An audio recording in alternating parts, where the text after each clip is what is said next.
இதழ் 46. மருத்துவமனையில் காயுவிடம் இருந்துவிட்டு வீட்டுக்கு வந்த கதிருக்கு அவன் கோஷ்டிகள் மூலம் வீட்டில் நடந்த கலவரம் தெரியவர எதிர்பார்த்ததுதான். ஆனால் இன்னும் எத்தனை நாட்களுக்கு உண்மையை மறைத்திருக்க முடியும்? அதனால் அமைதியாக அவன் அறைக்கு சென்றவன் குளித்து முடித்து வேறு உடை மாற்றி மீண்டும் அவன் லட்டு பெண்ணிடம் செல்ல தயாராகி போன், பர்ஸ் எல்லாம் சட்டை பாக்கெட்டில் எடுத்து வைத்து கொண்டிருந்தவன் அறை கதவை யாரோ தட்ட உள்ள வாங்க என்றதும் குனிந்த தலை நிமிராமல் நடந்து வந்த மகியை கண்டவன், மகி பாப்பா, என்ன முகத்தை உம்முன்னு வச்சிட்டு இருக்க? அவன் கேட்டதுதான் தாமதம். ஓடி வந்து அவனை அணைத்து கொண்டவள், மாமா, என்னால எல்லாருக்கும் ரொம்ப கஷ்டம். என்னால தான் காயு இப்ப ஹாஸ்பிட்டல்ல படுத்திருக்கா. கல்யாணம் பண்ணியும் நீயும் 2 பேரும் சந்தோஷமா வாழ முடியாம போச்சு. வேணி சித்தி செத்து போச்சு. இப்ப அத்தா என்ன கட்டிக்கிட்ட விஷயம் வீட்டுல எல்லாருக்கும் தெரிஞ்சு ரொம்ப வருத்தமா இருக்காங்க மாமா. அப்பா, அம்மா, அத்தை இப்படி யாருமே என்கிட்ட பேசாம போயிட்டாங்க என்று அவன் மார்பில் குலுங்கி அழுதவளின் தலையை மென்மையாக வருடி விட்டவன், மகி பாப்பா, இதுக்கு போய் அழுவாங்க? உன்கிட்ட பேசாம அத்தை மாமாலாம் எங்க போயிட போறாங்க? உனக்கு அர்ஜுனுக்கு நடந்த கல்யாணத்தை அவங்க கிட்ட இருந்து ஆசீர்வாதம் பண்ணி பார்க்க முடியலைங்கிற வருத்தத்துல தான் அவங்க பேசாம இருக்காங்க.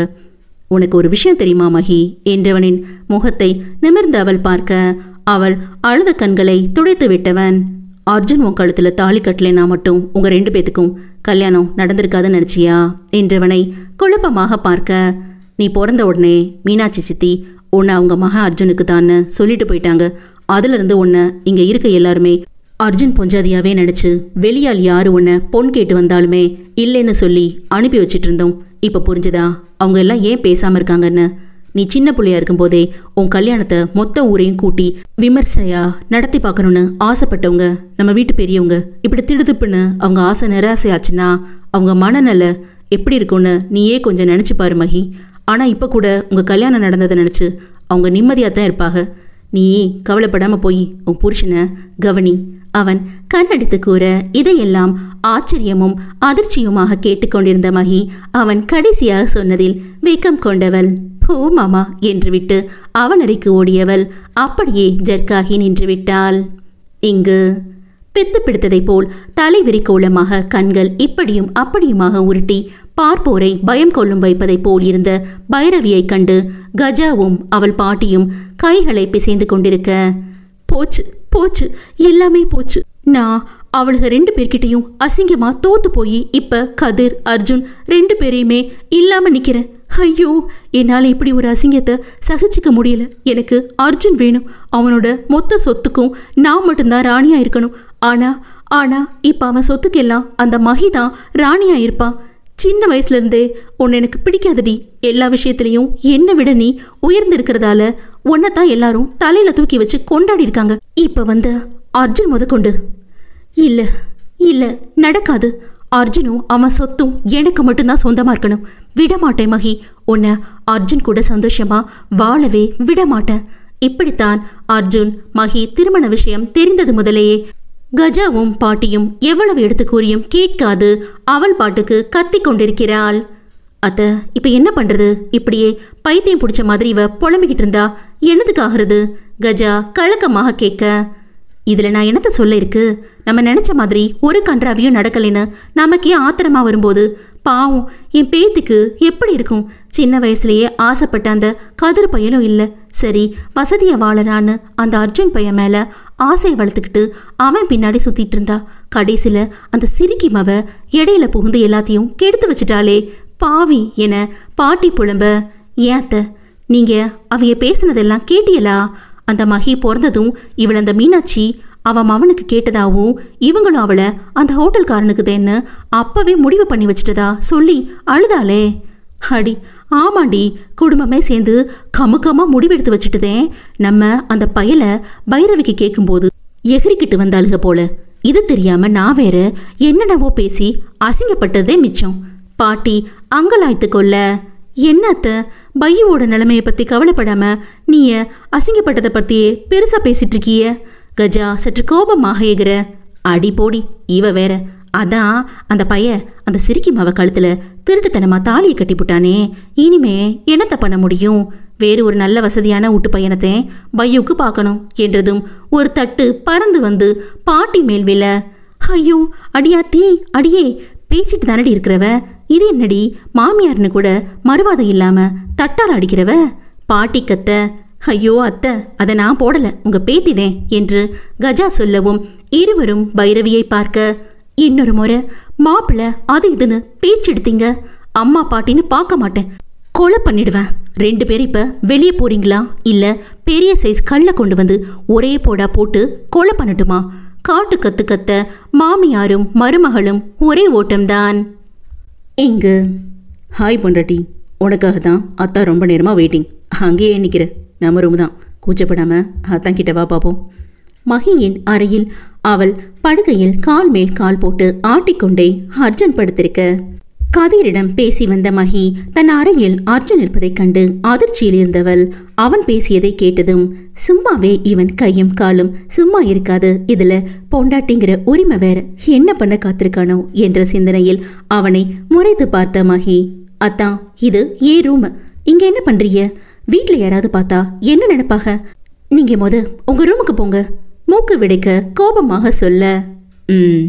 ஆமால, பாரு, இதை யோசிக்கவே இல்லை, சரிவா போலாம் என்று அவன் எழவும், சரி வாண்ணா, என்ன அர்த்தம்? நீ தானே சொன்ன பொண்டாட்டி இது ஓ ரூம்னு, அப்போ ஏ ரூம், அதாவது இனி நம்ம ரூம், அங்கே தானே இனிமேல் நீயும் நானும் இருக்கணும், வா நம்ம 2 பேரும் ரூம் போய் என்று அவன் எதையோ சொல்ல வர ஓடி வந்து அவன் வாயை பொத்தியவள், ஐயோ அத்தா, கொஞ்ச நேரம் உங்க வாயை மூடிட்டு அமைதியா இருங்க, நானே வீட்டில் யாரும் என்கிட்ட பேசலையேன்னு கவலையில் இருக்கேன், நீங்க என்னடானா இந்த மாதிரி நேரத்துலையும் கண்டதை நினைச்சு அதை பத்தியே பேசிட்டு இருக்கீங்க, உங்களுக்கு வெக்கமா இல்லையாத்தான்? அவனை சாடி கொண்டிருக்க அவனோ பெண்ணவளின் அதீத நெருக்கத்தில் சிறிது சிறிதாக தன்னை இழந்து கொண்டிருந்தவன். அவன் வாய் மூடி இருந்த அவள் மென்கரத்தில் அழுத்தமாக இதழ் பதிக்க, ஐயோ முருகா, இதை எப்படி மறந்த, தெரியாம வாய மூடி வம்பள மாட்டிக்கிட்டேனே என்பதை போல் நொந்து போய் அவனை பாவமாக காண, மாட்டிக்கிட்டியா, இப்ப என்ன பண்ணுவ என்பது போல் நக்கலாக அவளை கண்டு புருவம் உயர்த்தியவன்.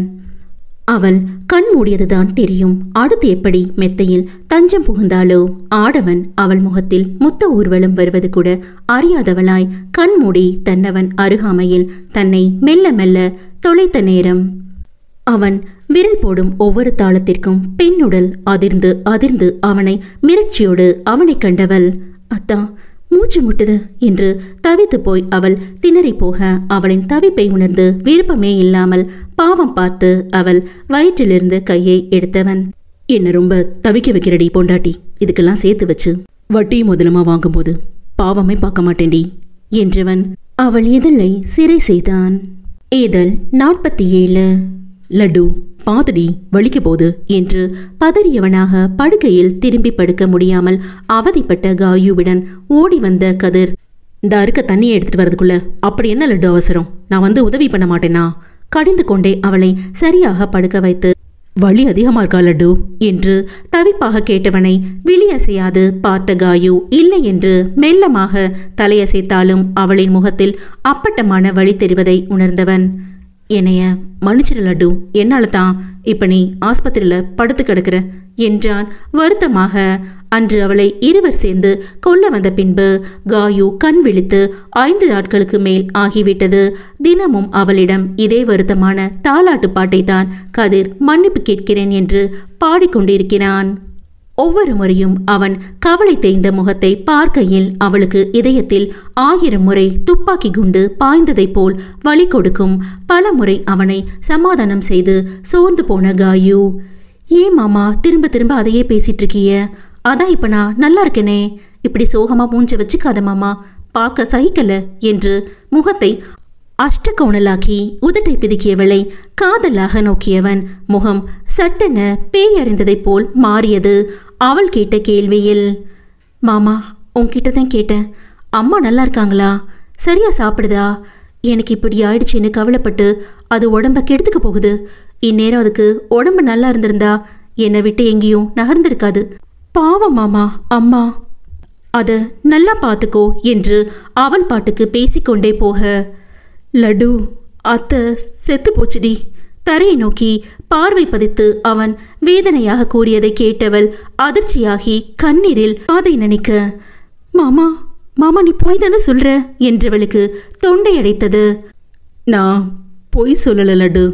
அத்தை செத்து போச்சு, இந்த கையாளத்தேன் அதுக்கு கொல்லி வச்சேன் என்றவன் தன் கைகளை நடுக்கத்தோடு விரித்து காட்டி முகத்தை மூடி அழுகையை கட்டுப்படுத்த அன்னையின் துக்கம் தாழாமல் ஐயோ அம்மா என்று கத்தி அழுததன் விளைவு குண்டடிப்பட்டு தையலிட்ட இடத்தில் பெருத்த வலி பரவி மயங்கி போனவளைக் கண்டு துடித்து போன கதிருக்கு இப்போதுதான் அவசரப்பட்டு அவளிடம் உணர்ச்சி வசத்தில் உண்மையை உளறியதை எண்ணி தன்னையே நொந்து போய் மருத்துவரை அழைத்து வர ஓடினான். இங்கு அண்ணி அண்ணி என்கிட்ட பேச மாட்டியா என்று பூஜா பின்னால் சுத்திய மகியை கண்டு அவள் முறைத்து பார்த்து இன்னொரு தரம் அண்ணி நொன்னின்ன வாய்க்குள்ள குச்சியை விட்டு ஆட்டி போடுவேன் ஆட்டி போடி அங்கிட்டு அவள் தோளை பிடித்து தள்ளிவிட ரதி ராதா அதை கண்டு வாய் பொத்தி சிரித்து கொண்டாலும் வெளியே மகியிடம் கோபமாக உள்ளதை போன்ற பாவலா காட்டி முறுக்கி கொண்டிருக்க ஏய் நீங்களும் பேச மாட்டீங்களாடி என்று தள்ளாடி நின்று பாவமாக கேட்ட மகியை பார்க்காது முகத்தை தூக்கி வைத்து திரும்ப அதுகளை ஒரு மாதிரி பார்த்த மகிக்கு கோபம் வந்துவிட்டது. என்னங்கடி என்னவோ நீங்க யாருமே அப்படி ஒண்ணுமே தெரியாத பாப்பா மாதிரி என்கிட்ட ரொம்ப தான் பிகு பண்றீங்க, சொல்லட்டுமா நீங்க பண்ற திருட்டுத்தனத்தை எல்லாம் என்று குரல் உயர்த்தி இடுப்பில் முந்தானையை சொருகி சொடுக்கிட்டு காட்ட அப்போதும் பேசாமல் முறுக்கி கொண்டு இருந்தவர்களை பார்த்து ஏய் பூஜா, நீயும் அண்ணனும் கல்யாணத்துக்கு முன்னாடி எல்லாரும் ஒன்று சேர்ந்து கண்ணாமூச்சி விளையாடிட்டு இருந்தபோது நீங்க 2 பேர் மட்டும் கடலை காட்டு பக்கம் ஒதுங்கல என்றதும் பூஜா திருட்டு மொழி முழித்தவள். இவ எப்ப நாங்க காட்டுக்கு போனதை பார்த்தா அன்னைக்கு இவ தானே கண்ணை பொத்தி எண்ணிட்டு இருந்தா என்று மனதில் கலவரமாக நினைக்க ஏ ராதா, இப்பெல்லாம் நடுராத்திரில ஒரு ரூமுக்கு மாமா வந்துட்டு போகுதே என்ன செய்தி என்று புருவம் உயர்த்த இவளுக்கு எப்படி தெரிந்தது என்று ராதா படபடக்கும் நெஞ்சோடு மண்டையை சொரிய அடுத்து அவள் ரதி பெயரை சொன்னதும் பீதியடைந்தவள் அண்ணி என்று அவளை பேச விடாமல் சரண்டராகிவிட்டாள் ரதி. காரணம் இப்போதெல்லாம் ரிஷி எங்கே இருந்தாலும் அவள் பார்வையும் அவன் மேல் இருப்பதை மகி கவனிக்காமல் இல்லை. அந்த பயம் இருக்கட்டும் என்று விரலையாட்டியவள் அட அண்ணி, அப்புறம் அந்த கடலை காட்டுக்குள்ள என்று அப்படியே அவள் வாயை பொத்தி தலையில் 4 கொட்டு வைத்த பூஜா எதை சொல்லணும்னு உனக்கு விவஸ்தையே இல்லையாடி, உன்கிட்ட பேசி தொலைறோம், மரியாதையா வாயை மூடிட்டு ஓடிரு. அவள் காதில் மட்டும் கேட்கும் வகையில் பூஜா பல்லை கடிக்க அக்கா அண்ணி, அப்புறம் அந்த கடலை காட்டுக்குள்ள என்ன நடந்துச்சு சீக்கிரம் சொல்லு.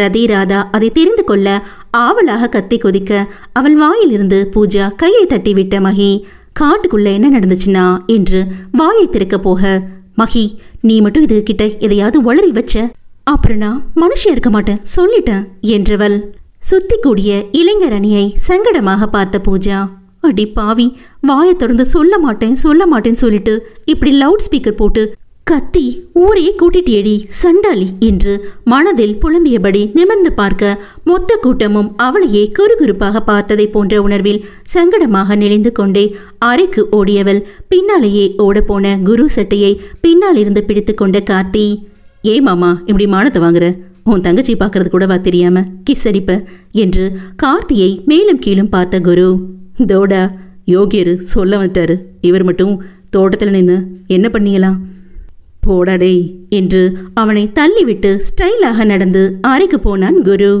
இப்போது கார்த்தியை அனைவரும் ஒரு மார்க்கமாக பார்த்து வைக்க ராதா சங்கடமாக இடத்தை காலி செய்ய அவள் பின்னாலேயே இழுத்து கொண்டு அவன் ஓடியதைக் கண்டு தங்களுக்குள்ளே சிரித்து கொண்டு மற்றவர்கள் கலைந்தனர். இதில் ஒருவன் மட்டும் கூட்டத்தை சுத்தி கூட்டிய கிளியின் பின்னால் எப்போதோ ஜூட் விட்டிருந்தான். சரியாக கிளி அதன் கூட்டுக்குள் சிறைப்பட போன நேரம் தனது அறைக்கு இழுத்து வந்திருந்தான் அர்ஜுன். அவன் கண்களோ போதைப் பொருள் உட்கொண்டதைப் போல் பொன்மான் மேல் உள்ள போதையில் சிவப்பேறி போக கழுத்து நரம்புகள் புடைத்து அடிவயிறு இறுகி போனது. மிரண்டு போனவள் அர்ஜுனின் முகமாற்றத்தை கண்டு திகைத்து போய் நெஞ்சுக்கூட்டில் பயப்பந்துகள் பெரியதாக உருண்டோடியது. அத்தான், உங்க பார்வையும் சரியில்லை, நீங்க நடந்துக்கிற முறையும் கொஞ்சம் கூட சரியில்லை, இங்கிருந்து போயிடுங்க என்று அர்ஜுனை முறைத்து கொண்டே சொல்ல விளக்கெண்ணெய் குடித்தவன் போல் கடுமையாக அவன் முகம் மாறி தலைமுடியை அழுத்த கோதி கொண்டவன் ஏஞ்சல் வெளியே போ கோவமாய் எங்கோ பார்த்து உரைக்க நான் ஏன் போகணும் என்றவளை வெறியாக முறைத்து நானா உன் பின்னாடி நாய் மாதிரி சுத்தி நெருங்கி வரேன் தானடி, என்னை ஒவ்வொரு முறையும் அவாய்ட் பண்ற இனிமே உன் முகத்துல இந்த அர்ஜுன் முழிக்கவே மாட்டான். கண்ணு முன்னாடி வந்த அவ்வளவுதான், சொல்லிட்டேன். மரியாதையா எழுந்து வெளியே போடி என்று கர்ஜனை செய்ய, அதுவரை அவன் விளையாட்டுக்கு தான் கோபம் கொள்கிறான் என்று சாதாரணமாக இருந்த மகி அவன் கோபத்தின் வீரியம் கண்டு பயந்து போனவள் என்று வாயை திறக்க, எதுவும் சொல்லாத. ஒவ்வொரு முறையும் நீ என்னை தள்ளி நிறுத்தும் போதும் ஏதோ உனக்கு விருப்பம் இல்லாத மாதிரியும் நான் தான் நாக்க தொங்க போட்டு அலையிற மாதிரி அசிங்கமா அவமானமா இருக்குடி. இனி உன் விருப்பம் போல நீ என்ன பண்ணணுமோ பண்ணு. அப்படி உன் விருப்பத்துக்கு இந்த தாலி தடையா இருந்தா கலட்டி குப்பையில தூக்கி எரிஞ்சிரு. நாளைக்கு நான் பெங்களூர் போறேன் என்றவன் விறுவிறுவென வெளியேறியிருந்தான். இப்ப என்ன நடந்துச்சு? ஏன் திடீர்னு கோவப்பட்டு கத்திட்டு போறான்? பெங்களூர் போறானா? அப்படி நான் என்ன தப்பு பண்ண? எதுக்காக இந்த கோபம்? தாலியை கலட்டி குப்பையில் எறியவா? என்ன வார்த்தை சொல்லிட்டான்? கொஞ்ச நாள் காத்திருக்க சொன்னது தவறா என்று அவன் சென்ற திசையை கண்ணீர் வழிய நினைத்தவளின் மனதில் அவன் நாளை ஊரை விட்டு செல்கிறான் என்ற எண்ணமே பெருத்த வேதனையை அளித்தது. இதழ் 48. மயக்கமடைந்த காயுவை பரிசோதித்த மருத்துவர் பதட்டமாக இருந்த கதிரை கடிந்து கொண்டார். இன்னும் அவங்க உடம்பு முழுமையா குணமடையல. அதுக்குள்ள ஏன் சார் அவங்க கிட்ட அதிர்ச்சியான விஷயத்தெல்லாம் சொல்றீங்க? பிபி ரைஸ் ஆனா பிரச்சனை ஆயிடும். இனிமேலாவது கவனமா பார்த்துக்கோங்க. இன்ஜெக்ஷன் போட்டிருக்கேன், கொஞ்ச நேரத்தில் கண் முழிச்சிருவாங்க என்ற மருத்துவர் சென்றதும் தளர்ந்து போய் பொத்தென இருக்கையில் அமர்ந்தான் கதிர். உணர்ச்சி வசப்பட்டு அவன் லட்டுவிடம் உண்மையை கூறி தவறிழைத்து விட்டோமே என்ற எண்ணமே அவனை வேதனைக்கு உள்ளாக்க, கலங்கிய கண்களுடன் கண்மூடி மயக்கத்தில் இருந்த அவன் லட்டு பெண்ணையே பார்த்திருந்தான். சற்று நேரங்களில் மருத்துவர் கூறியதை போலவே கண் விழித்த காயு மூச்சு வாங்க கண்ணீரோடு கதிரை பார்க்க, லட்டு லட்டு தயவு செஞ்சு அழாதடி. இப்போ உடம்பு இருக்கிற நிலைமைக்கு டென்ஷன் ஆகக்கூடாது லட்டு, ப்ளீஸ் எனக்காக அழாதடி, அழாத லட்டு என்று அவளின் கையை பதட்டமாக பிடித்துக்கொண்டு கேவி அவளின் கன்னம் தொட்டு பெருவிரலால் அவள் கண்ணீரை துடைத்து கொண்டே அவன் கண்ணீருடன் கெஞ்ச, மாமா, அம்மா, அம்மா இல்லையா என்று ஒவ்வொரு வார்த்தையாக உதிர்த்து அவள் உதடு பிதுகி அழ, நான் இருக்கேன்டி, உனக்கு அம்மாவா, அப்பாவா, நண்பனா, காதலனா, கணவனா, எல்லாமுமா உனக்காக எப்பவும் நான் இருப்பேன் லட்டு, என்னை நம்புறதான? அவன் தவிப்பாக கேட்க என்ன பதில் சொல்வாள்? அவளுக்கு கருத்து தெரிந்து முதல் நாள் இருந்தே அவன் மட்டும்தானே அவளை கையில் தாங்கி வளர்த்தான். வயதிற்கு வரும் வரை அவன் பேசும் மொழியே தாளாட்டாய் மாறி நெஞ்சில் தானே ஒரு தந்தையின் பாதுகாப்பு உணர்வோடு தூங்கி வழிந்தால், உணவூட்டும் போதும் அன்னையாக வெளியே அழைத்து செல்லும் போது பாதுகாவலனாக, தங்களுக்கு என்று தனித்துவமான நேரங்களில் கொஞ்ச குழையும் காதலனாக இதோ இப்போது அவள் முன் கணவனாக துடித்து கொண்டிருக்கிறானே. ஒவ்வொரு நேரங்களிலும் தனித்தனி பரிமாணங்களை காட்டி வளர்த்தவன் இன்று என்னை நம்புவாயா என்று தவிப்பாக கேட்டு தன் பதிலை எதிர்பார்க்கும் கணவனிடம், என் நம்பிக்கையே நீ மட்டும் தாண்டா என்று அவளின் கண்களில் வழியும் ஒவ்வொரு துளி கண்ணீரும் உரக்க கத்தி சொல்லியது. கண்கள் பேசும் பாஷைகளை புரிந்து கொள்வதே அரிது. இதில் கண்ணீர் பேசும் பாஷை புரிந்திடுமா என்ன? அவள் அழுவதைக் கண்டு பயந்து போன கதிர், லட்டு என்னாச்சுடி? நீ இப்படியே அழுதுட்டு இருந்தேனா? போன டாக்டர் திரும்பி வந்து என்ன தாண்டி கத்துவாரு, பரவாயில்லையா? உன் மாமனை வேற யாரும் திட்டுனா உனக்கு பிடிக்கும்னா நீ அழு. அவன் சோகமாக சொல்லியதில் வேகமாக கண்களை துடைத்து கொண்ட காயு இப்போதைக்கு எதுவும் பேச திராணியின்றி தாயை இழந்த சோகம் அவளை வாட்டினாலும் கணவனின் சோக முகத்தை பார்க்க முடியாமல் கண்மூடி உறங்க போக, இப்போதுதான் கதிருக்கு சீரான மூச்சே வெளிவந்தது. அவள் நெற்றியில் மென்மையாக முத்தம் பதித்தவன் அமைதியாக அவளை பார்த்தபடி அமர்ந்திருக்க, அவன் அலைபேசி அலறியது. அதை உயிர்ப்பித்து காதில் வைத்தவன், சொல்லு மகி என்க. மாமா என்று அந்த பக்கம் கேவல் சத்தம். ஏய் மகி பாப்பா, எது கலற? ஒன்றும் புரியாமல் கேட்க, மாமா அத்தா நாளைக்கு ஊருக்கு போறாங்களாம் என்றாள் அழுகையோடு. சரி, அதுக்கு ஏன் பாப்பா அழுற? அர்ஜுனுக்கு ஏதாவது வேலையா இருக்கும். அங்கே ஹோட்டல் எல்லாம் அப்படியே இருக்கு, போய் ஒரு எட்டு பார்க்க வேணாமா? அதுபோக அவன் ஏதாவது கேஸ் விஷயமா கூட போகிறதுக்கு வாய்ப்பு இருக்கு. நீ எதையும் போட்டு குழப்பிக்காம இரு. ஆறுதல் வார்த்தைகள் மொழிய, இல்லை மாமா, அத்தானுக்கு வேலை இருந்தால் அது என்கிட்ட பொறுமையாக சொல்லியிருக்கலாமே. அதுக்கு ஏன் என்கிட்ட கோச்சிக்கிட்டு போக முடிவெடுக்கணும்? அதுவும் என் முகத்தில் முழிக்கவே மாட்டேன்னு சொல்லிட்டு போயிட்டாக என்று அவள் சொல்லி அழ. கோச்சிட்டானா? நெற்றி சுருக்கியவன் ஏதோ கணவன் மனைவி பிரச்சனையாக இருக்கும் என்று உணர்ந்து, சரி மகி, நான் அவன்கிட்ட என்னன்னு பேசி பார்க்குறேன், நீ அழாத. அவனுக்கு பிடிச்சது ஏதாவது பண்ணி வை. நான் அர்ஜுனை கூட்டிட்டு வரேன் என்று அழைப்பை துண்டித்து கார்த்திக்கு அழைக்க, சொல்லுண்ண. ஏலே, அந்த அர்ஜுன் பையன் எங்கடே போனா? தெரியலண்ண, காலையில் பார்த்ததோட சரி. நான் இப்போ தான் தோட்டத்துக்கு போய் நீர் பாய்ச்சிட்டு வீட்டுக்கு வந்தேன். ஏன் கேட்குற? ஓ சரிடே, நீ கிளம்பி இங்கே ஆஸ்பத்திரிக்கு வந்து காயுவை பார்த்துக்கோ. நான் கொஞ்சம் வேலையாக வெளியே போயிட்டு வரேன். சரிண்ணே, ஒரு 10 நிமிஷத்தில் வந்துடுறேன் என்று அழைப்பை துண்டித்து அவன் வெளியே செல்ல போக, மாமா இப்போதான் வந்த, அதுக்குள்ளே சாப்பிடாம எங்கே போகிற என்றபடி ராதா வர, அண்ணன் ஃபோன் பண்ணிச்சு ராது, அதான் ஆஸ்பத்திரி போனேன். ஐயோ மாமா, அக்காவுக்கு ஏதாவது பிரச்சனையா? ஏதாவது அவசரமா மாமா?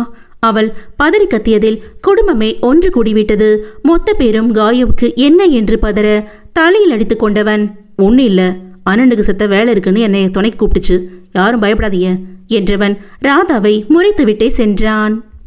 முகம், கை, கால், கழுத்து என ஒரு இடம் விடாமல் இரத்தம் ஆங்காங்கே கசிந்து உறைந்து போயிருக்க, சவக்கிடங்கில் உரை பனிக்குளிரை கூட்டி வைத்து உடலில் ஒட்ட துணியின்றி ஸ்ட்ரெச்சரில் படுக்க வைத்திருந்த இளம் பெண் மருத்துவரை அங்கிருந்த பிணம் தின்னி கழுகுகள் அவள் இறந்து போய் பல மணி நேரங்கள் கடந்தும் விடாமல் அவளை பிச்சு தின்று கொண்டிருக்க, தடக் தடக் என பலமான காலடி சத்தம் கேட்டு அந்த மருத்துவ பெண்ணின் பிணமான உடலை விட்டு மனித மிருகங்கள் தள்ளி நிற்க, என முடிஞ்சதா என்று அந்த ஹாஸ்பிட்டல் டீன் ஜெகதி உரக்க கேட்க, முடிஞ்சது பாஸ், 10 ரவுண்டுக்கு மேலே பாடி தாங்கல, செத்து போச்சு, வேஸ்ட் பீஸ், ஆனால் செம்மையாக இருந்துச்சு என்று ஒருவன் சொல்ல, சுற்றி நின்ற கூட்டத்தை பார்த்த ஜெகதீஷ், நீங்கள் மொத்த பேரும் ஒரேடியாக பாஞ்சிருப்பீங்க, அதான் செத்து போச்சு என்று கொடூரமாக சொல்லி சிரித்தவன் பரிதாபமாய் உயிர் பிரிந்து வெறும் உடலாய் கிடந்த அந்த பெண் மருத்துவரை குரூரம் என்னும் பார்வை பார்த்து,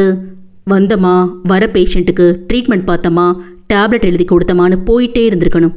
அதை விட்டுட்டு எவ சாவரா எவ பொழைக்கிறான்னு கண்டுபிடிச்சி கணக்காக எடுக்கிற. யாருக்காவது என் ஹாஸ்பிட்டல் நடக்கிறத பற்றி சின்ன சந்தேகம் வந்தாலே இந்த ஜெகதீஷ் அவனை ஊரு தெரியாமல் அழிச்சிடுவான். ஆஃப்டர் ஆல் நீ ஒரு சாதாரண பொண்ணு, இங்கே நடக்கிற எல்லாத்தையும் கண்டுபிடிச்சிட்ட. சரி, கண்டுதான் பிடிச்சிட்டியே, அப்படியே என் கண்ணில் படாமல் ஓடி போயிருக்கக்கூடாது. பாவம், தப்பு பண்ணுறவன் கிட்டேயே வசமாக வந்து உண்மையை உளறி வச்சு நியாயம் கேட்ட. இப்போ நம்ம பசங்க கிட்ட மாட்டி உயிரை விட்டுட்டியே என்று உச்சி கொட்டி பொய்யாக பரிதாபப்பட்டவன், உன்ன மாதிரியே இன்னும் 2 பேர் என் கண்ணில் மண்ணை தூவிட்டு மொத்த ஆதாரத்தோட எப்படியோ தப்பிச்சிட்டாளுங்க. அவளுங்க மட்டும் என் கையில் சிக்கட்டும். உன் நிலைமையை விட அவளுங்களுக்கு மோசமான நிலையை உருவாக்கி சாகடிப்பேன் என்று வக்கிரமாக அவன் நினைத்திருக்க, பாஸ் அடுத்த வேலையை ஸ்டார்ட் பண்ணலாமா? ஒருவன் பம்மியபடி கேட்க, இவ பாடியிலேருந்து எந்தெந்த பார்ட்ஸ் தேருமோ அதையெல்லாம் சீக்கிரம் எடுத்துட்டு யாருக்கும் சந்தேகம் வராதபடி பாடியை டிஸ்போஸ் பண்ணுங்க. பாஸ், இவளை தேடி யாராவது வந்தா? ஒருவன் இழுக்க, இவ்வளோ பெரிய பிஸ்னஸ் துணிஞ்சு நடத்துகிற எனக்கு இல்லாத கவலையாக உனக்கு வந்துச்சு. அனாவசியமாக எதுவும் பேசாமல் வேலையை பாரு. இவ ஒரு அனாதை, பெருசாக யாரும் இவளை தேடி வரமாட்டாங்க. மீறி வந்தால் என்ன பண்ணணும்னு எனக்கு தெரியும் என்று கணீர் குரலில் உத்தரவு பிறப்பித்து ஜெகதீஷ் செல்ல, அந்த பெண் மருத்துவர் இருந்த தடயமே தெரியாத அளவுக்கு செத்தும் சிதைத்தனர் மனிதாபிமானமற்ற அரக்கர்கள். ஊரை விட்டு பல மைல் கிலோமீட்டர் தாண்டி நகரத்தில் உள்ள பிரசித்தி பெற்ற பாரில் உயர் ரக மதுபானங்களை கணக்கில்லாமல் குடித்து கொண்டிருந்த அர்ஜுன் தோளில் யாரோ கை வைக்க அத்தனை கோபம் ஏனோ யார் என்றெல்லாம் திரும்பி பாராமல், டேய் எவன்டாவன் என்று ஏமேலே கை வைக்கிறவன். போதையில் வாய்க்கு வந்ததை திட்டிக்கொண்டே சற்றென்று தட்டிவிட்டான் கதிர்கரத்தை. அவன் அப்படி கேட்டதும் வந்த ஆத்திரத்தை கட்டுப்படுத்தியவன், அர்ஜுன், நான் கதிர் வந்திருக்கேன், இங்க என்ன பண்ணிட்டு இருக்க? அவன் குடிப்பதை பார்த்து பொங்கிய கோபத்துடன் உரக்க கத்த, கதிர்ல வா இல்ல குதிரை மேலே ஏறி வா, அதை ஏன்டா என்கிட்ட வந்து சொல்ற?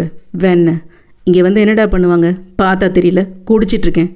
இப்போதும் திரும்பாமல் உளறியபடியே இன்னொரு கோப்பையில் உள்ள மதுவை அவன் வாயில் சரிக்க பாதி சரித்த நிலையில் மது கோப்பையை கோபமாக பிடுங்கிய கதிர், டே அர்ஜுன், அசிங்கமா இல்லை உனக்கு? இப்போ எதுக்கு இங்கே வந்து குடிச்சிட்டு இருக்க? எந்திரிச்சேன் கூட வீட்டுக்கு வா. அவன் கையை பிடித்து இழுக்க, விடு, நான் எங்கேயும் வரல, எனக்கு அவன் மூஞ்சியை பார்க்கவே எரிச்சலாக வருது. அவசரப்பட்டு ஏண்டா அவள் கழுத்தில் தாலி கட்டினேன்னு இப்போ நினச்சி வருத்தப்படுறேன். முதல்ல அவளை பார்த்தே இருக்கக்கூடாது. நான் பாட்டுக்கு என் வாழ்க்கையை சுதந்திரமாக வாழ்ந்துட்டு இருக்கேன். எப்போ அவளை பார்த்து அவள் கழுத்தில் தாலி கட்டினனோ எல்லாமே முடிஞ்சு போச்சு. என் லைஃப் டோட்டல் க்ளோஸ் என்று கழுத்தை அறுத்து கொள்வது போல் சைகை காட்டி, இப்போ கூட ஒன்றும் ஆகலை. அவள் கழுத்தில் இருக்க தாலியை அறுத்து எரிஞ்சிட்டு அவளுக்கு வேற எவனையாவது கல்யாணம் பண்ணி வச்சுட்டு எனக்கு அவ வேண்டாம், வேண்டவே வேண்டாம் என்று குளறியபடி அவன் மடங்கி விழுந்து மட்டையாக கதிருக்கு வந்ததே கோபம். வேண்டான்னு சொல்றவன் என்ன மயிருக்குடா? என் மகிய காதலிச்சு அவ விருப்பம் கேட்காம அவ கழுத்துல தாலி கட்டின. டே அர்ஜுன், என் பொறுமைக்கு ஒரு எல்லை இருக்கு. இதுவே உன் இடத்துல வேற எவனாவது இருந்தான் வெட்டி பொலி போட்டிருப்பேன். எந்திரிச்சு வாடா என்று அவனை பிடித்து தூக்க, நான் வரல விடு, அவன் மூஞ்சில நான் முழிக்கவே மாட்டேன்.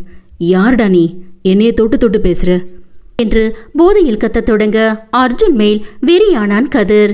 கதிர் சொல்லி அர்ஜுனை தேடி அலைந்து ஓடி வந்த ரிஷி அவன் இருக்கும் நிலையை கண்டு தலையில் எடுத்து கொண்டவன், டே அர்ஜுன், என்னடா பண்ணிட்டு இருக்க? ஏண்டா இப்படி மானத்தை வாங்குற? ரிஷி கடிந்து கொள்ள, டேய் மச்சி, என் உயிர் நண்பா, வந்துட்டியாடா? வா மச்சி, நம்ம 2 பேரும் சேர்ந்து சரக்கு அடிப்போம். ஆனால் அந்த மீசக்கார அங்கிள் என் சரக்கை பிடுங்குறான்டா, நீ என்னன்னு கேளு.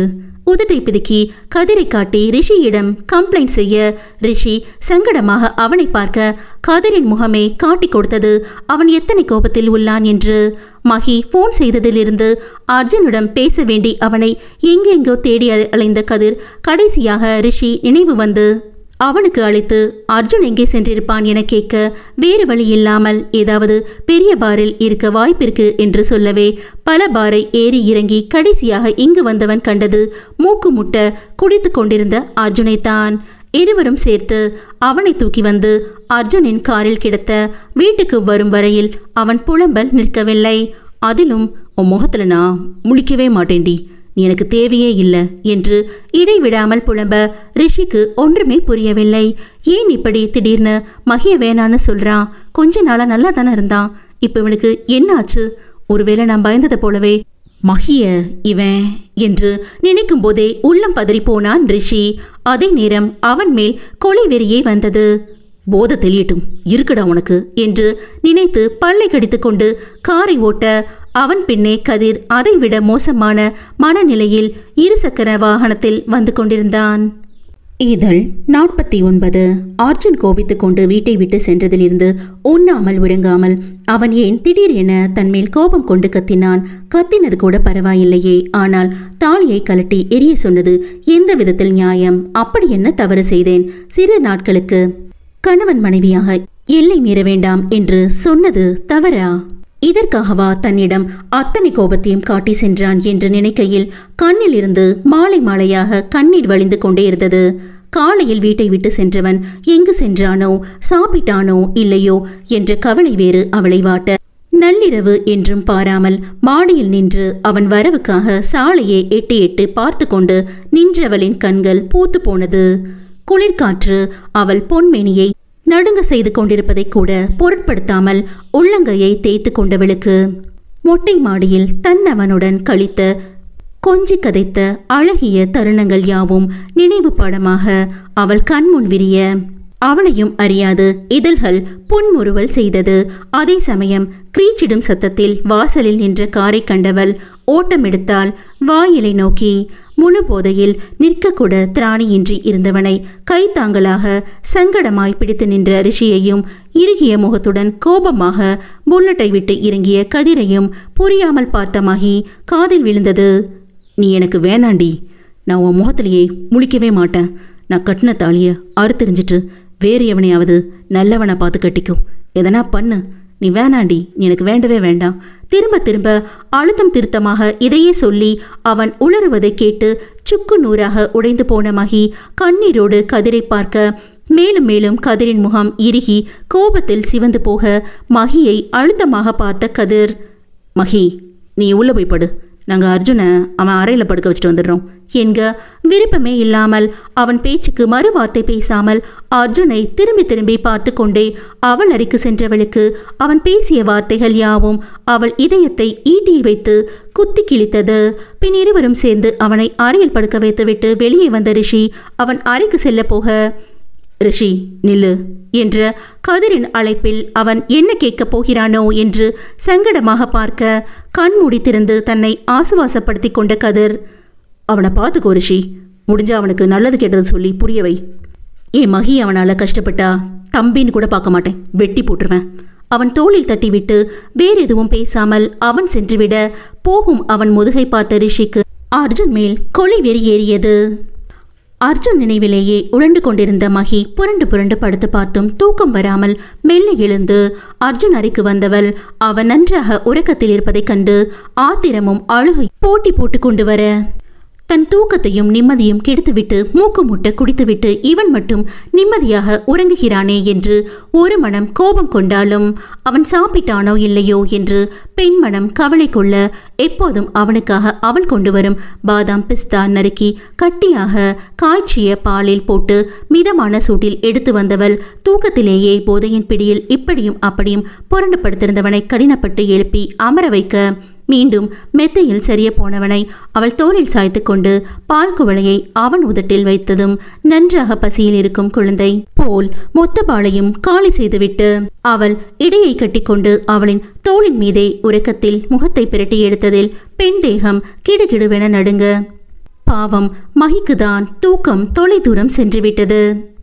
விடிய விடிய தலைவனின் கேசம் வருடி மென்மையிலும் மென்மையாக துயில் கொள்ளும் குழந்தையின் நெற்றியில் காதலை தேக்கி முத்தம் பதித்தவள். அப்படியே சிறிது நேரம் தவிப்போடு அவன் வசீகரிக்கும் முகத்தை பார்த்து கொண்டே படுத்திருந்தவள் அவளையும் மீறி உறங்கி போனாள். காலை 7 மணிக்கெல்லாம் வீட்டாரை அனைவரையும் கூட்டம் கூட்டியிருந்தாள் பைரவி. இப்ப ஏன் இவ எல்லாரையும் கூப்பிட்டுட்டு நடு கூட்டத்துல நிப்பாட்டிட்டு கூட்டம் கூட்டிட்டு இருக்கா என்று நினைத்தபடி வீட்டில் ஒருவர் விடாது அங்கு ஆஜராகி இருக்க இங்கு கூடிய கூட்டம் எதுவும் அறியாது ஒருவரை ஒருவர் அணைத்து கொண்டு உறங்கிக் கொண்டிருந்தவர்களில் முதலில் கண் விழித்தது என்னவோ அர்ஜுன் தான். கண் திறக்கும் போதே புதிய உணர்வில் சிக்கி தவித்தவன் தன்னவளை இன்னும் அவனோடு சேர்ந்து இறுக்கிக் கொள்ளவும் நல்ல உறக்கத்தில் இருந்தவள் ஆடவனின் செயலில் விருட்டென கண் முழித்தவளின் இதயம் அதிவேகமாய் அடித்துக்கொள்ள அர்ஜுனின் இதழ் முத்தத்தில் மூச்சு வாங்கியது அவளுக்கு. ஒரு கட்டத்திற்கு மேல் சுவாசம் வேண்டி தன் இதழ்களை சிறைப்பிடித்து சிதைத்து கொள்ளும் அவன் வாயிலிருந்து வலுக்கட்டாயமாக பிரித்து கொண்ட மகியை வெறியாக முறைத்து பார்த்த அர்ஜுன் ச என அவளை உதறி தள்ளி எழுந்தமர்ந்து தலை கூதிக்கொள்ள அவன் அப்படி எழுந்ததும் மகிக்கு ஒரு மாதிரி ஆகிவிட்டது. மெதுவாக எழுந்து அவன் அருகில் வந்து அமர்ந்தவன் அத்தான் என்று அவன் தோளை தொட ச கையிடு என்று சிடுசிடுப்பாக அவள் கையை தட்டிவிட மகிக்கு அழுகையும் கோபமும் ஒரு சேர வந்தது. அத்தா நீ பண்றது உங்களுக்கே நியாயமா இருக்கா?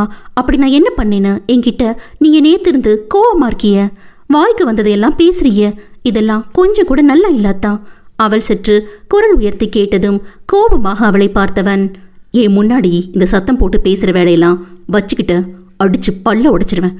மரியாதையா எழுந்து வெளியே போடி, உன் முகத்தை பார்க்கவே வெறுப்பா இருக்கு என்றவன் குளியல் அறையில் புகுந்து கொள்ள திடீர் என அவன் நடந்து கொள்ளும் விதம் மகியை அச்சுறுத்த செய்தது. ஒன்றும் புரியாத நிலையில் அவள் அறைக்கு சென்று குளித்து முடித்து வெளியே வர கூடத்தில் கூடியிருந்த மொத்த கூட்டத்தையும் பார்த்து குழம்பியவளாக அங்கு வர அவளை கண்டு ஏளனமாக உதட்டை கோணி சிரித்தாள் பைரவி. ஏமா பைரவி, அதான் எல்லாரும் வந்துட்டாங்கல்ல, இப்போ எதுக்கு இந்த கூட்டத்தை கூட்டின? இப்பயாவது சொல்லு, எல்லாரும் நேரத்தோட வேலைக்கு போக வேணாமா? வள்ளி பாட்டி கேட்க அட சொல்லாம எங்க போறேன் பாட்டி, அதுக்கு தானே எல்லாரையும் இங்க வர சொன்ன என்று ஊடகமாக கூறியவள் மீனாட்சியை பார்த்து ஆயிருந்தா அர்ஜுன் மாமா இந்த மகிய திருட்டு கல்யாணம் பண்ணிக்கிட்டதை நினைச்சு நீங்க எல்லாரும் கவலைப்பட்டாலும் அவங்க கல்யாணம் நடந்தது ஒரு விதத்துல உங்க எல்லாருக்கும் நிம்மதி இருக்குத்தானே செய்யுது. அதுலயும் அத்தை உங்களுக்கு நீங்க நினைச்ச மாதிரியே உங்க ஆசை மருமக இந்த மகியே உங்களுக்கு மருமகளா வந்ததுல ரொம்ப சந்தோஷமா இருக்கியே போலியே. சம்பந்தம் இல்லாமல் அவள் எதையோ நினைத்து சுற்றி வளைக்க ஏமா பைரவி, இப்ப எதுக்கு நீ அதை பத்தி எல்லாம் பேசிட்டு இருக்க? எப்படி இருந்தாலும் அவங்க ஜோடி சேர்ந்தது எங்க எல்லாருக்கும் சந்தோஷமான விஷயம்தான். அதனால உனக்கு என்னமா பிரச்சனை? மகியின் தந்தை ரவிச்சந்திரன் சற்று கடுப்பாக கேட்க அதனால எனக்கு ஒன்றும் பிரச்சனை இல்லை பெரியப்பா, உங்க பொண்ணு மகிக்கு தான் பிரச்சனை என்று புதிர் போட சுதாரித்த கதிர் பைரவி இப்ப எதுக்கு தேவையில்லாதெல்லாம் பேசிட்டு இருக்க? நேரத்தையும் வீணடிக்கிற, போய் ஏதாவது வேலை இருந்தா பாரு, எல்லாரும் போய் வேலையை பாருங்க என்று கதிர் கூட்டத்தை கலைக்க பார்க்க ஏன் மாமா நான் வாயை திறந்தா அர்ஜுன் மாமா இந்த மகிய வேண்டவே வேண்டான்னு சொல்லி அவகிட்ட சண்டை போட்டுட்டு வீட்டை விட்டு கோச்சிட்டு போய் நேற்று மிட் நைட் வர மூக்கு முட்டை குடிச்சிட்டு இருந்தவரை நீங்களும் இந்த ரிஷியும் கை தாங்களா தூக்கி வந்து ரூம்ல படுக்க வச்சிங்களே, இதையெல்லாம் தெரிய வந்துடும்னு பயப்படுறீங்களா என்று மொத்த உண்மையையும் வேண்டுமென்றே உளறிக்கொட்ட மொத்த குடும்பத்திற்கும் அதிர்ச்சி என்றால் மீனாட்சிக்கு பேரதிர்ச்சி. இதழ் 50 பைரவி அப்படி எல்லார் முன்னிலையிலும் அர்ஜுன் மகியின் ஊழலை பற்றி கூறி அவன் குடித்து வந்த விஷயத்தையும் போட்டுடைக்க மொத்த குடும்பமும் அதிர்ச்சியில் இருக்க மீனாட்சிக்கு தன் மகன் குடித்தான் என்பதை நம்ப முடியாமல் அதிர்ச்சியில் இருந்தவர், பைரவி வாய் இருக்குன்னு தேவையில்லாம பேசாத. என் மவன் ஒன்றும் குடியாரம் கிடையாது. அதுவும் குடிச்சிட்டு தள்ளாடிட்டு வர அளவுக்கு நான் அவனை ஒழுக்கம் இல்லாம வளர்க்கல. அர்ஜுன் மேல் இருக்கும் நம்பிக்கையில் சற்று கோபமாகவே அவர் சொல்லியதும் ரிஷிக்கு தர்ம சங்கடமாய் போக மகிக்கு அவரின் நம்பிக்கையை நினைத்து வருத்தமாக போனது என்றால் கதிர் எதுவும் பேசாது பைரவி மற்றும் அர்ஜுன் மேல் கடுங்கோபத்தில் இருந்தான். மீனாட்சி சொல்லியதை கேட்டதும் நக்கலாக சிரித்த பைரவி, நான் சொல்றது உங்களுக்கு நம்பிக்கை இல்லைனா உங்க அரும மருமக கதிர் மாமா, அப்புறம் முக்கியமா உங்க வளர்ப்பு புள்ள அர்ஜுன் மாமாவோட உயிர் நண்பன் இதோ நிற்கிறானே ரிஷி, இவங்க எல்லாரையும் கேட்டு பாருங்க. நான் சொல்றது உண்மையான தெரியும். அப்படி இவங்க சொல்லியும் நம்பிக்கை இல்லைன்னா உங்க நம்பிக்கைக்குரிய நீங்க ஒழுக்கமா வளர்த்த மகனையே நேரா கூப்பிட்டு கேட்டு பாருங்க, அப்ப தெரியும் எல்லா உண்மையும். அவள் உறுதியாக சொல்லவும் மீனாட்சிக்கு மயக்கம் வராத குறையாக இருந்தது. இருந்தும் தன் மகன் மேல் அவருக்கு முழு நம்பிக்கை இருக்க செய்தாலும் மகி, கதிர், ரிஷி மூவரும் எதுவும் பேசாமல் அமைதியாக தலை குனிந்து மௌனமாய் நின்றிருப்பதை பார்த்து அவர் இதயம் தடதடக்க செய்ய மூவரிடமும் சென்று அவர்களின் முகத்தை பரிதவிப்போடு பார்த்து, அவ சொல்றது உண்மையில தானேப்பா? ரிஷி கண்ணா, அர்ஜுன் குடிக்க மாட்டான் தானே? உனக்கு அவனை பத்தி தெரியாத விஷயமா? என் ஃப்ரெண்ட் அப்படி இல்லைன்னு சொல்லுப்பா. மீனாட்சி அவனை உழுக்க அவன் பதில் பேசாது மேலும் தலை குனிய அதை கண்டு உடைந்து போய், கதிர் உனக்கு உன் தம்பியை பத்தி தெரியும் தானே? அவன் இங்கே வந்த நாள்ல இருந்தே நீ அவனை பார்க்கறல்ல என்றதும் அவன் அமைதியை கண்டு, மகி நீ அவனை விரும்பி தானே கண்ணு கல்யாணம் பண்ணிக்கிட்ட, உனக்கு தெரியாதா உன் புருஷனை பத்தி? நல்லா அவளுக்கு புரியுற மாதிரி சொல்லுமா. அவன் குடிக்க மாட்டான் தானே? கண்ணீர் மல்க அவர் கேட்டுக்கொண்டே இருக்க, தினமும் ஊத்தி கொடுக்கறவளே எப்படி அத்தை உண்மையை சொல்வா? உங்க பிள்ளைக்கு அவளை பிடிக்கலையா, அதனால அவளை அத்தை விட்டுட்டு என்ன உங்க பிள்ளைக்கு கட்டி வைங்க திமிராக அவள் சொல்ல, என்ன பேசுற பைரவி என்று குடும்பமே கொந்தளிக்க, இப்ப என் பேத்தி என்ன சொல்லிட்டான்னு ஆளாளுக்கு எகிரிக்கிட்டு வரீங்க. அர்ஜுன் என்ன இவளை ஊரறிய அர்ச்சத தூவியா தாலி கட்டி கூட்டியாந்தான். எல்லாம் திருட்டு தாலி தானே கட்டுனா. அதனால இப்பவே அவ கழுத்துல இருக்க தாலிய அறுத்து எரிஞ்சிட்டு அர்ஜுனை என் பேத்தி கழுத்துல தாலியை கட்ட சொல்லு மீனாட்சி. அதுதான் எல்லாருக்கும் நல்லது, முக்கியமா உன் மயனுக்கு. இல்லைன்னா இந்த சண்டால சிரிக்கி அவனுக்கு தினமும் குடிய ஊத்தி கொடுத்தே கொடல அழுக வச்சு சாகடிச்சிருவா. மனசாட்சி இல்லாமல் பேசும் பங்கஜம் பாட்டி கண்ணம் பழுத்து போனது வள்ளி பாட்டி அடித்த அடியில். பங்கஜம் கன்னத்தை பிடித்து கொண்டு அதிர்ந்து போயிருக்க, யாரு வீட்டுல வந்து நின்னு என்ன பேசிட்டு இருக்கடி நீயே உன் மருமவளும் சேர்ந்து என் குடும்பத்து ஆளுங்களை மட்டம் தட்டும் போதெல்லாம் நானும் போனா போகுதுன்னு என் வீட்டுக்காரரோட ரத்த உறவாச்சேன்னு பொறுத்து பார்த்துட்டு இருந்தா என் பேத்தி கழுத்துல இருக்க தாலிய அறுக்க போறேன்னு வாய் கூசாம சொல்றதும் இல்லாம அறுக்க வேற போற. யார் கழுத்துல இருக்க தாலிய யாருடைய அறுக்கிறது? முதல்ல என் குடும்ப விஷயத்துல நீங்க எல்லாரும் எதுக்கு மூக்க நுழைக்கிறீங்க? அதுவும் இல்லாம இது அவங்க புருஷன் பொஞ்சாதி விவகாரம். இதுல எங்களுக்கே அவங்க விருப்பம் இல்லாம கேட்க உரிமை இல்லை. நீ எதுக்கு இதுல தலையிடுறிய? எங்க யார் வீட்டுக்கு போனாலும் விருந்து மருந்து 3 நாளைக்குதான். நீ குடும்பமா இங்க வந்து எத்தனை நாள் ஆகுது தெரியுமா? வள்ளி பாட்டி ஆக்ரோஷமாக சீர மொத்த குடும்பமும் அவர் செயலில் ஆடி போய் நின்றது. வள்ளி பாட்டி ஒருவருக்காக மட்டும்தான் ஒவ்வொரு முறையும் இவர்கள் தங்கள் குடும்பத்தை அவமானப்படுத்தும் போதெல்லாம் அமைதியாக இருந்ததற்கு காரணம். ஆனால் இன்று அவரே கோவப்பட்டு கை நீட்டும் வரை சென்றிருக்கிறார் என்றால் எத்தனை பெரிய தவறு செய்திருக்க கூடும். அதனால் இனி அவர் எடுக்கும் முடிவுதான் பங்கஜத்தின் உறவு வேண்டுமா வேண்டாமா என்னும் விதமாக அனைவரும் அமைதி காக்க. சுந்தரம் எதிலும் தலையிடாது. எல்லாம் தேவைதான் நன்றாக அசிங்கப்படுத்தி இந்த வீட்டை விட்டு துரத்தி விடட்டும் என்று கோபமாக நினைத்து கொண்டு அவர் இருக்க, என்ன சித்தி இது? இந்த வீட்டுக்கு வந்தவைகிட்ட இப்படிதான் நடந்துப்பீங்களா? சொல்லாம சொல்றீங்களோ? வீட்டை விட்டு வெளியே போங்கன்னு. அப்படியெல்லாம் நாங்க இங்கிருந்து போக முடியாது. ஏன்னா இது எங்க அத்தை பிறந்து வளர்ந்த வீடு. வேணும்னா நீங்க எல்லாரும் வெளியே போங்க. வயசுல பெரியவங்களை இப்படி சின்ன பசங்க எல்லாரும் முன்னாடியும் கை நீட்டி அடிக்கிறீங்களே, இதுதான் நீங்க சித்தப்பா மேல வச்சிருக்க மரியாதையா? இந்நேரம் சித்தப்பா உயிரோடு இருந்திருந்தா நீங்க அவ கூட பிறந்த தங்கச்சி மேல கையை வச்சதுக்கு உங்களை திருப்பி 4 சாத்து சாத்திருப்பாரு. என்னமோ என் அத்தை இல்லாததும் பொல்லாததுமா சொல்லிட்ட மாதிரி ஆளாளுக்கு வரிஞ்சு கட்டிட்டு வரிய. ஏன் அர்ஜுனை கட்டிக்க உங்க பேத்திக்கு மட்டும்தான் உரிமை இருக்கா என்ன? ஏன் மகளும் அவனுக்கு ஐத்த மக தானே? ஏன் அவனை என் மக கட்டிக்க கூடாதா? அதான் அர்ஜுனுக்கு உங்க பேத்தியை பிடிக்கலன்னு தானே அவன் நேற்று முழுக்க போய் குடிச்சிட்டு வந்தான். அவனை இவளை பிடிக்கலன்னு சொன்ன பிறகு எதுக்கு அவ கழுத்துல அர்ஜுன் கட்டின தாலி இருக்கணும்? பேசாம கரட்டி எரிஞ்சிட்டு என் மகளை அவனுக்கு கட்டி வைங்க. மூச்சு விடாமல் பேசிய கஜா கண்ணம் இப்போது தீபு தீபுவென எரிந்தது. அதே வள்ளிப்பாட்டியின் கரம் செய்த மாயத்தால். யாரடி நீ என் குடும்பத்துல வந்து கருத்து சொல்லி ஒட்டிக்க பாக்குற? உன் அத்தை பிறந்து வளர்ந்த வீடுனா வீட்டை என்ன உன் அத்தை பேர்ல எழுதி வச்சுட்டாங்களா என்ன? இது நான் வாழ்ந்த வீடு, என் புருஷன் என் பேர்ல எழுதி வச்ச வீடு. உங்களை மாதிரி உண்ட வீட்டுக்கு ரெண்டகம் பண்ணவங்க எல்லாம் இங்க இடம் கிடையாது. நீயும் ஊரையும் என் மருமவனையும் ஏமாத்தி உன்னை இவனோ கெடுத்துட்டான்னு அந்த பழிய என் மருமவன் தலையில கட்டி ஒண்டிக்கிட்டு வந்தவதானே. நீ எல்லாம் என் பேத்தியை பத்தி பேச வந்துட்டியா? என் சொந்த பேத்தியும் இரவுக்கு வந்த பேத்தியும் ஒன்னாகிட முடியுமா?